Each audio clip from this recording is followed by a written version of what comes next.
first LNG pump, which is going to change the total revolution in transport sector. And it's really a great pleasure and pride for me as a nationalist. I always thinking that we need to reduce import.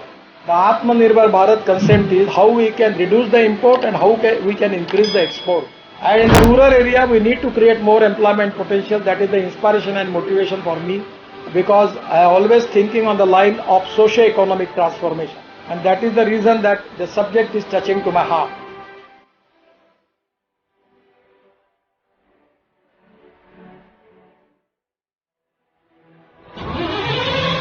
देश का 80% यातायात तथा 50% आवागमन वाहनों पर ही निर्भर है। इन वाहनों में प्रचलित रूप से डीजल या पेट्रोल का उपयोग ईंधन के रूप में किया जा रहा है। भारत में डीजल का उपयोग पेट्रोल की तुलना में लगभग 7 गुना अधिक किया जाता है। परिवहन के लिए उपयोग किए जा रहे सार्वजनिक एवं व्यक्तिगत वाहनों के कारण खासकर शहरों में भारी वायु प्रदूषण की मात्रा बढ़ी है। इस खतरे को जान पर्यावरण को प्रदूषण मुक्त रखने के लिए और पेट्रोल व डीजल की निर्भरता कम करने के लिए केंद्रीय मंत्री श्री नितिन गडकरी जी ने 2019 में डीजल मुक्त विदर्भ का नारा दिया। पेट्रोकेमिकल और कच्चे तेल की आयात पर लगने वाले लगभग 40,000 करोड़ रुपए बचाने के लिए इलेक्ट्रिक, सीएनजी और एलएनजी से चलने वाले वाहन भारतीय ऑटोमोबाइल क्षेत्र का भविष्य होंगे, ऐसा उनका दृढ़ विश्वास था। गडकरी जी ने अपने डीजल मुक्त विदर्भ के नारे की कथनी को करनी में साबित करते हुए विदर्भ क्षेत्र में इलेक्ट्रिक वाहनों को बढ़ावा दिया, सार्वजनिक बसों को सीएनजी पर चलने के लिए प्रेरित किया। इतना ही नहीं, उन्होंने देश का पहला सीएनजी ट्रैक्टर भी लॉन्च किया। आज के आधुनिक जमाने में सीएनजी का अगला कदम एलएनजी है। एलएनजी यानी द्रवित प्राकृतिक गैस एक नया ईंधन है जो अत्याधुनिक तकनीक का नतीजा है। ये एक ऐसा प्राकृतिक गैस है जिसे -162 डिग्री सेंटीग्रेड पर क्रायोजेनिक टेक्नोलॉजी से द्रवीकृत किया जाता है। रंगहीन तथा गंधहीन एलएनजी एक पर्यावरण अनुकूल ईंधन है जो बिल्कुल भी विषैला या कोरोसिव नहीं है।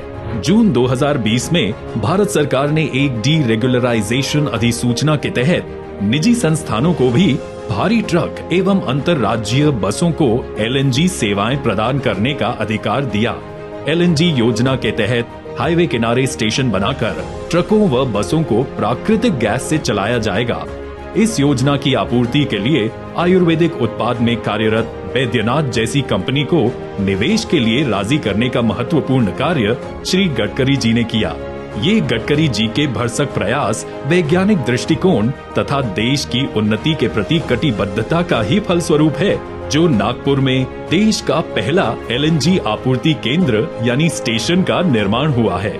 एलएनजी की प्रकृति ज्यादा ठंडी होती है, इसलिए ये लंबे समय तक चलने वाले वाहनों के लिए ज्यादा मुफीद मानी जाती है। ये डीजल से 30-40% सस्ती भी है और एक बार टैंक भरवाने के बाद ट्रक या भारी वाहन 600 से 700 किलोमीटर सफर कर सकते हैं। देश में अमूमन 1 करोड़ ट्रक हैं। अगर इनका 10% भी एलएनजी से चलने लगा तो इससे होने वाली बचत का अनुमान लगाया जा सकता है। पर्यावरण के लिहाज से ये गैस बेहतर मानी जाती है।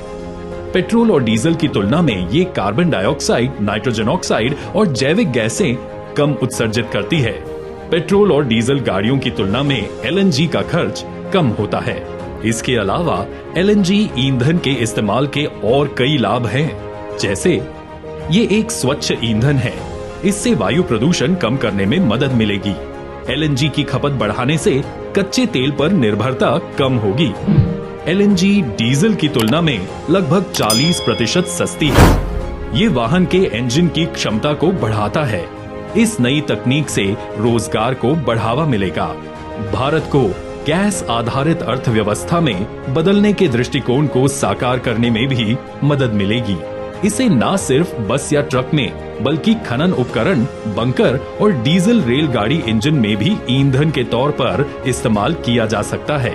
केंद्रीय मंत्री श्री नितिन गडकरी जी के राष्ट्र के उत्थान के प्रति सजगता, अथक प्रयास और भविष्य को आंकने वाली विचारधारा का नतीजा है कि आज भारत की पहली एलएनजी सुविधा नागपुर में परिचालन के लिए तैयार है।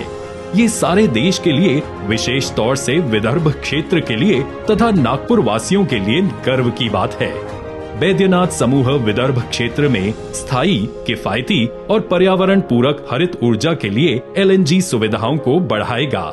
नई पीढ़ी का ये ईंधन देश की उन्नति को बढ़ावा देते हुए नागपुर के कई ट्रांसपोर्टरों के चेहरे पर समाधान की मुस्कुराहट लाएगा, ये सुनिश्चित है।